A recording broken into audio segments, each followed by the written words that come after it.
네, 이제 부활절을 지나고 오늘부터 성령 강림 주일 전까지는 유쾌하게 되는 날이란 제목으로 하나님 말씀을 좀 나누겠습니다. 따라해 보시겠습니까? 유쾌하게 되는 날. 네, 어떤 게 유쾌하게 되는 날인가? 네, 그 설명을 좀 먼저 여러분에게 하겠습니다. 원래 이 구절은 사도행전 3장 19절에 있는 구절입니다. 3장 19절은 이렇게 기록을 하는데요. 그러므로 너희가 회개하고 돌이켜 너희 죄 없이 함을 받으라. 이같이 하면 새롭게 되는 날이 주 앞으로부터 이를 것이요. 여기에서 새롭게 되는 날, 이 말이 원래 예전에 읽었던 성경인 개역 성경에는 유쾌하게 되는 날 이렇게 표현되어 있습니다. 그러니까 유쾌하게 된다는 것은 새롭게 된다, 이것과 같은 말입니다. 원래 사용되는 유쾌하다라는 말은 헬라어에서 아납식시스라는 말인데요, 이런 뜻입니다. 휴식, 위안, 중간 휴식, 원기 회복, 이럴 때 사용하는 말이 바로 이 유쾌함이라는 단어입니다.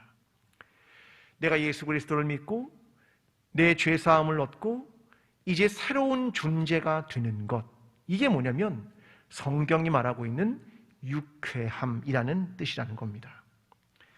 부활 이후에 우리의 삶이 하나님께서 주시는 유쾌함과 위안과 휴식과 새로운 삶이 저와 여러분의 삶에 가득하기를 간절히 기도합니다.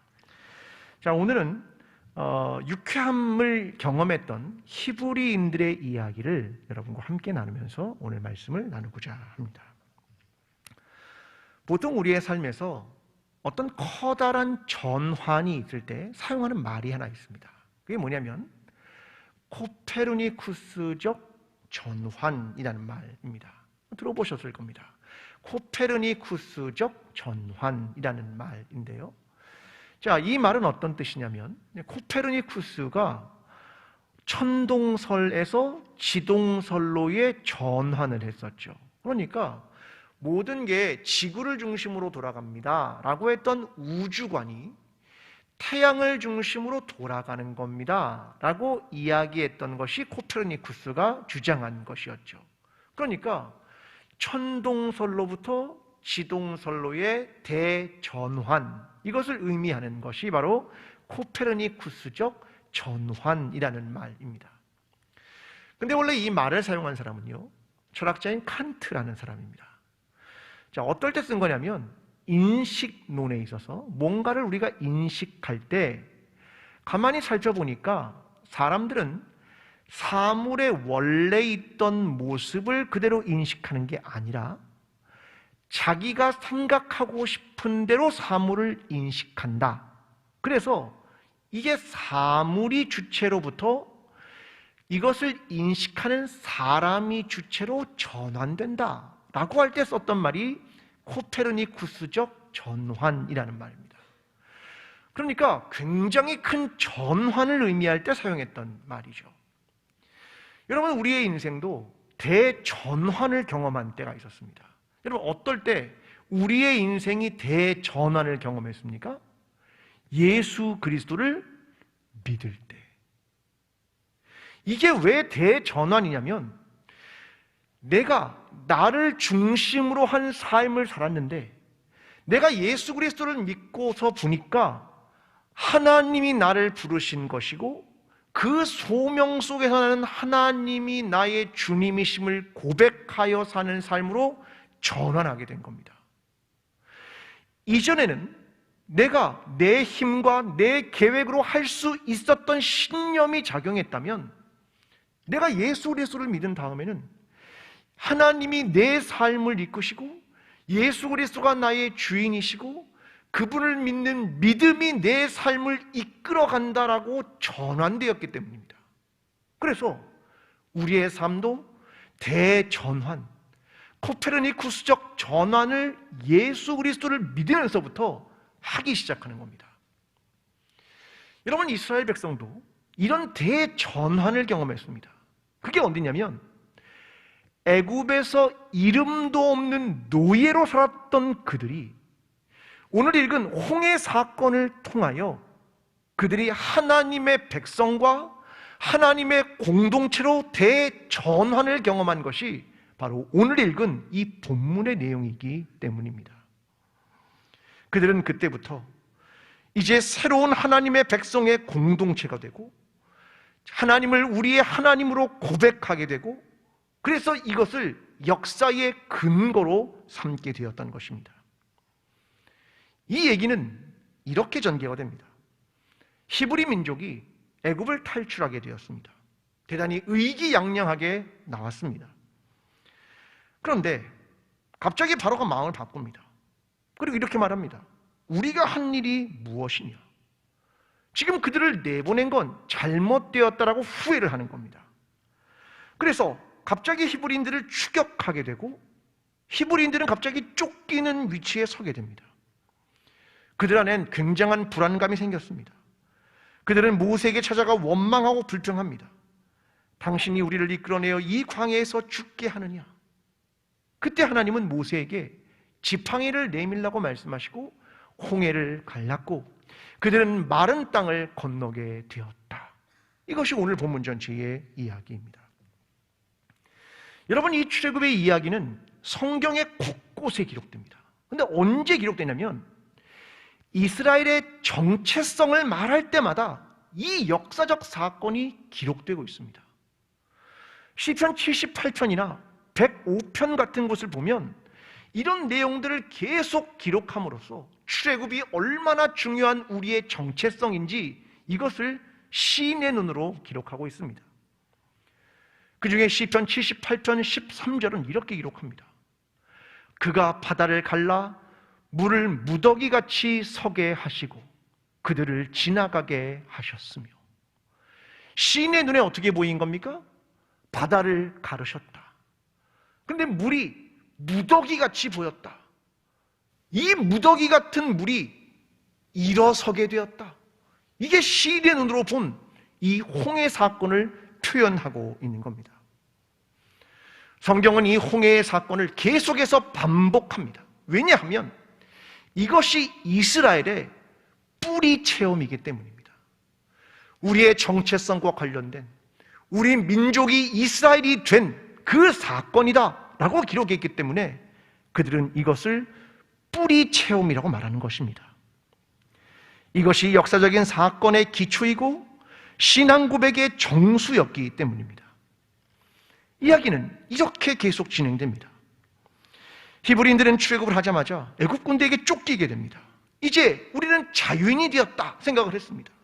그런데 시작도 못한 자유보다 먼저 죽음이 가까이 다가오게 됩니다. 앞에는 홍해, 뒤에는 애굽 군대가 쫓아와 더 이상 도망갈 곳이 없게 되었습니다. 출애굽기 14장 3절은 이렇게 말합니다. 바로가 이스라엘 자손에 대하여 말하기를 그들이 그 땅에서 멀리 떠나 광야에 갇힌 바 되었다 하리라. 그들의 상황이 광야에 갇혀 있다 이렇게 표현하고 있습니다. 마치 작은 짐승 하나가 앞으로도 못 가고 뒤로도 못 가고 한 곳에 갇혀 있는 상황처럼 그들이 광야에 갇혔다 이렇게 표현하고 있는 겁니다. 여러분, 더 이상 도망갈 곳이 없는 사람들은 내부로부터의 불안이 높이 올라오기 시작했습니다. 그때 그들은 불평과 원망을 쏟아냅니다. 출애굽기 14장 12절은 이렇게 말합니다. 우리가 애굽에서 당신에게 이른 말이 이것이 아니냐? 이르기를 우리를 내버려두라. 우리가 애굽 사람을 섬길 것이라 하지 아니하더냐? 애굽 사람을 섬기는 것이 광야에서 죽는 것보다 낫겠노라. 그들의 높아진 불안은 원망과 불평으로 모세 당신 탓이 아닙니까? 라고 말하기 시작했습니다. 그들은 후회하기 시작했습니다. 왜냐하면 엄청난 불안이 몰려왔기 때문입니다. 이미 상황은 죽음에 다다른 것 같았습니다. 여러분, 사람이 위기를 경험하거나 불안이 높아지면 많은 말을 하지 않습니다. 그냥 입술 사이에서 터져나오는 이야기, 그것이 있는 겁니다. 이것이 뭐냐면 감탄사입니다. 여러분, 만약 여러분이 지금 이 상황에 놓였다면 무슨 말을 하시겠습니까? 어떤 감탄사로 표현하시겠습니까? 아마 한국 사람들이 대부분 이렇게 말할 겁니다. 한숨입니다. 이게 음성적으로 터져 나오는 말입니다.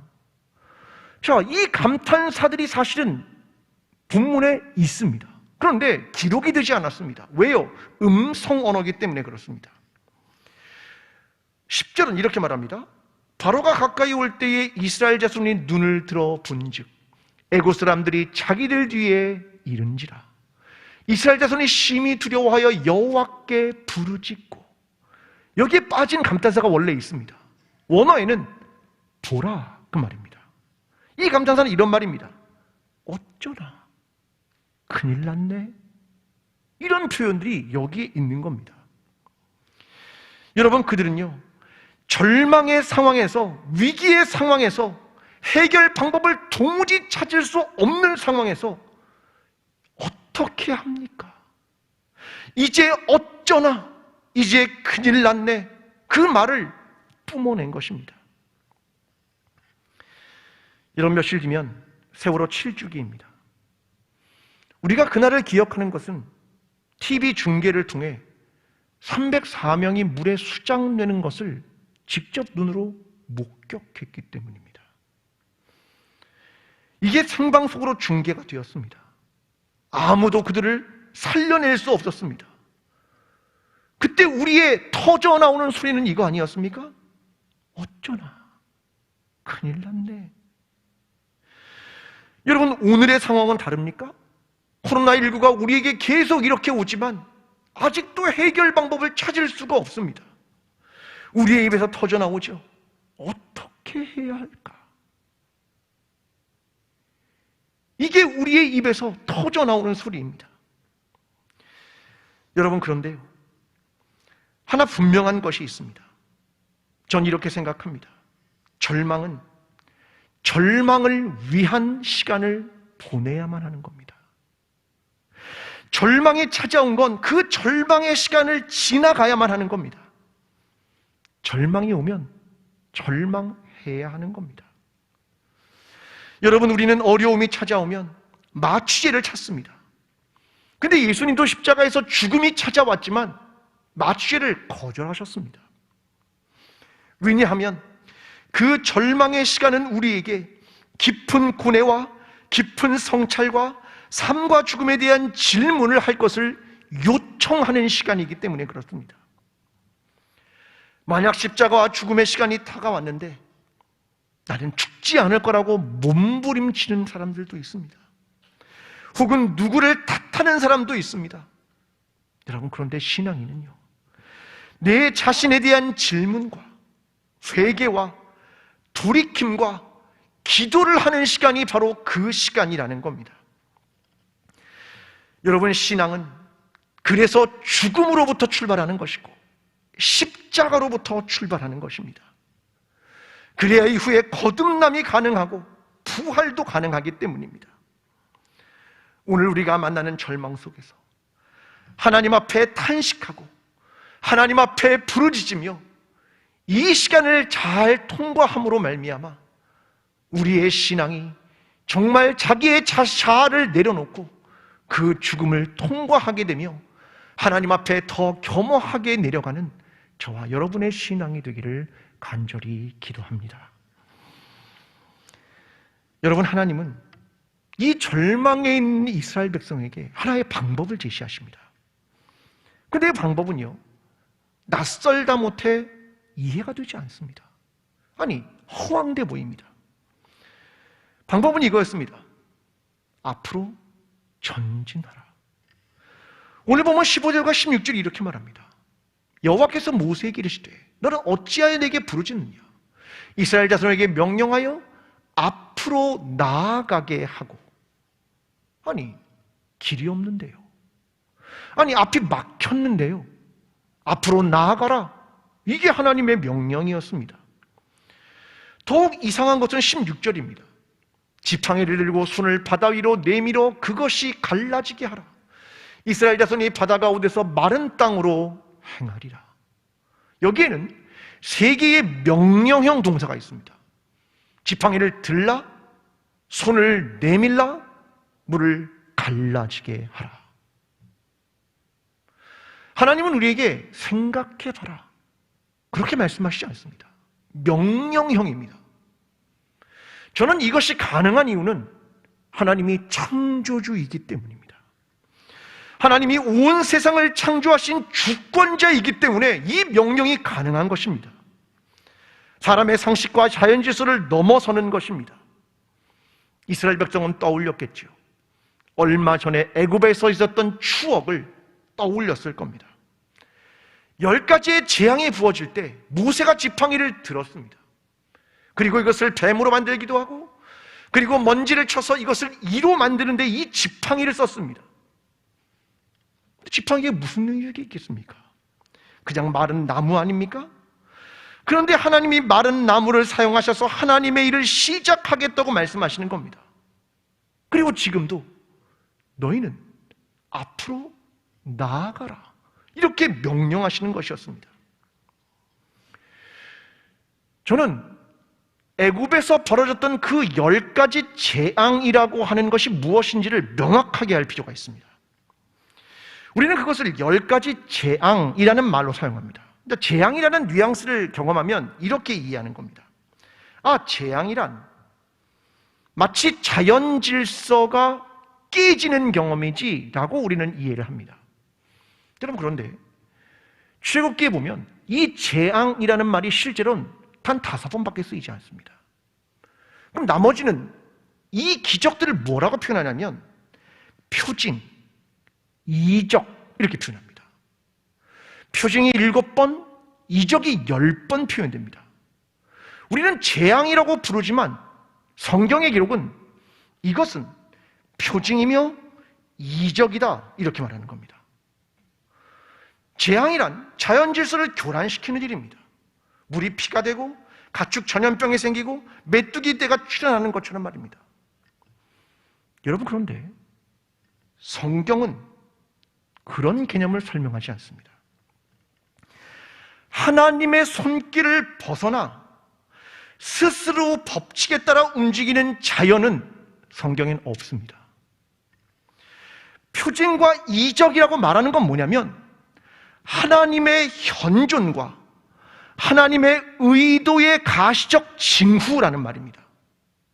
그러니까 성경에는 자연과 초자연이라는 개념이 나누어지지 않습니다. 모든 건 하나님의 임재와 현존이 있기 때문에 그게 규칙을 만들고 그게 불규칙을 만드는 겁니다. 무엇 때문에요? 하나님의 임재와 현존 때문입니다. 이스라엘은 애굽에서 재앙을 본 게 아니다. 너희가 본 것은 하나님의 임재와 하나님의 현존을 본 것이야. 이게 출애굽기가 말하고 있는 내용입니다. 여러분, 지금 이 순간 모세의 지팡이는 하나님의 임재와 현존을 기대하게 하는 겁니다. 오늘 우리의 삶과 어려운 상황 속에서 우리가 기대하는 건 뭡니까? 하나님의 임재와 하나님의 현존 아닙니까? 여러분, 오늘 예배에 오셔서 무엇을 기대하시는 겁니까? 하나님의 임재와 하나님의 현존을 기대하시는 것 아닙니까? 제 말이 맞습니까? 맞죠? 우리의 일상에서 기대하는 게 뭡니까? 하나님의 임재와 하나님의 현존을 기대하는 겁니다.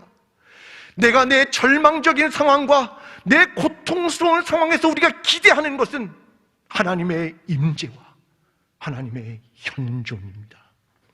사랑하는 성도 여러분, 하나님의 임재와 현존을 기도하며 기대하십니까? 이것이 우리의 신앙인 것입니다. 제가 이전에 한번 소개했던 김범석이라고 하는 종양내과 전문의가 쓴 어떤 죽음이 삶에게 말했다라고 하는 책이 있습니다. 이 사람이 암을 치료하면서 이런 이야기를 합니다. 암을 치료하는 치료법이 갈수록 표준화된다. 그래서 기적 같은 치료법은 이제 없습니다. 이렇게 설명합니다. 오히려 의사는 0.1%의 예외적인 기적을 만들어내는 것보다 0.1%의 치명적인 실수를 하지 않는 것이 중요하게 되었습니다. 이게 설명을 합니다.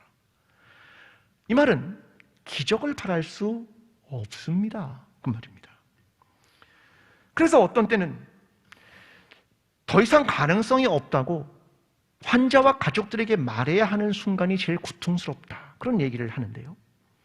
그런데 이 책에서 언젠가 기적이 일어났다. 그러면서 이렇게 글을 씁니다. 제가 좀 읽어보겠습니다. 암 투병은 환자도 가족도 모두 지치는 일이다. 지난하고 고통스러운 투병 생활이 이어져 가다 보면 그나마 남아있던 사람도 남루해지기 쉽고 희망도 쉽게 잃는다. 어쩔 수 없이 긴 투병의 모든 끝이 상처만 가득한 폐허로 남는 경우를 수없이 보아왔다. 그러니 희망 없는 속에서도 사랑을 잃지 않았다는 것이 암덩어리가 줄어든 것만큼이나 기적이었다. 사랑하기에 최선을 다했던 마음이 그랬던 날들이 남은 사람들을 앞으로 나아가게 했다. 암 치료에서 완치는 신의 영역이지 인간의 영역이 아니다. 이걸 읽으니까 굉장히 마음에 많은 생각을 합니다. 기적이란 뭐냐? 암이 줄어들었다. 그게 기적이다.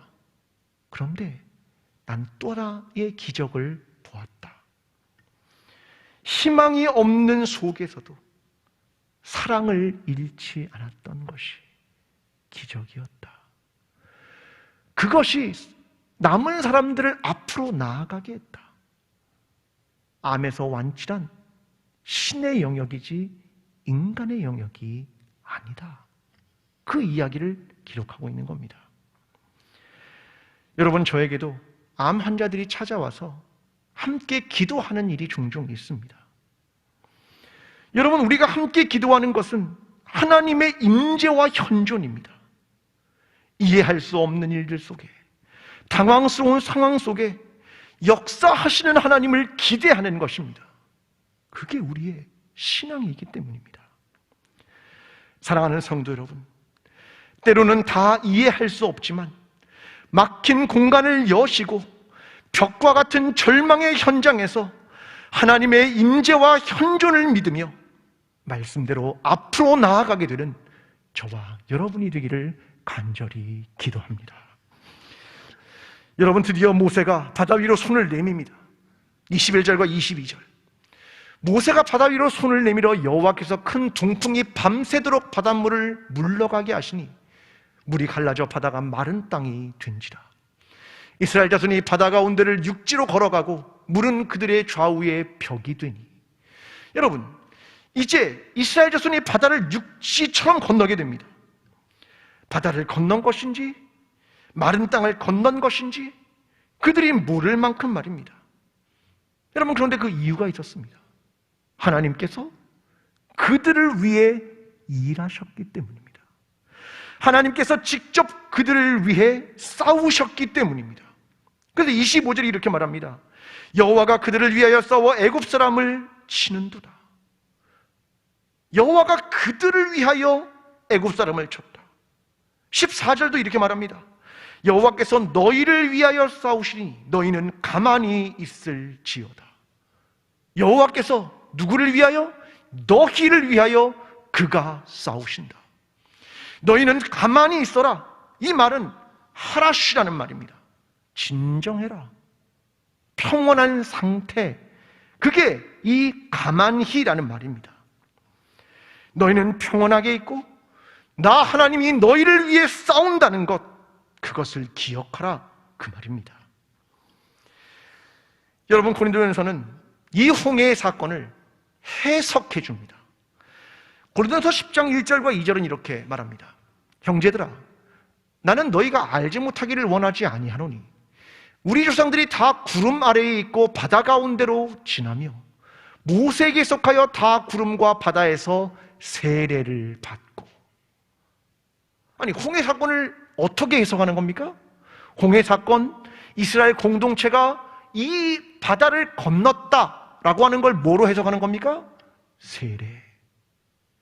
물에 잠겼다. 그들은 모두 죽음을 경험했고 그들은 모두 부활하게 되었다.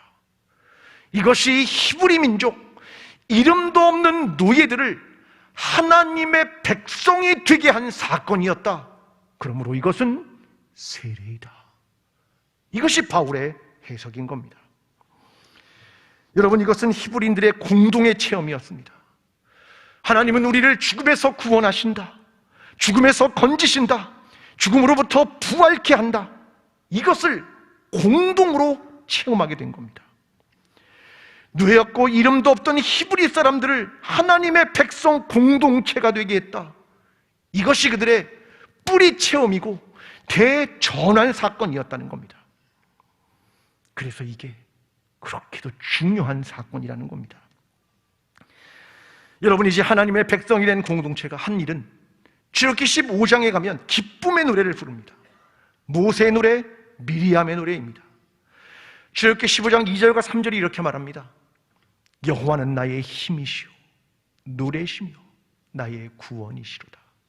그는 나의 하나님이시니 내가 그를 찬송할 것이요 내 아버지의 하나님이시니 내가 그를 높이리로다.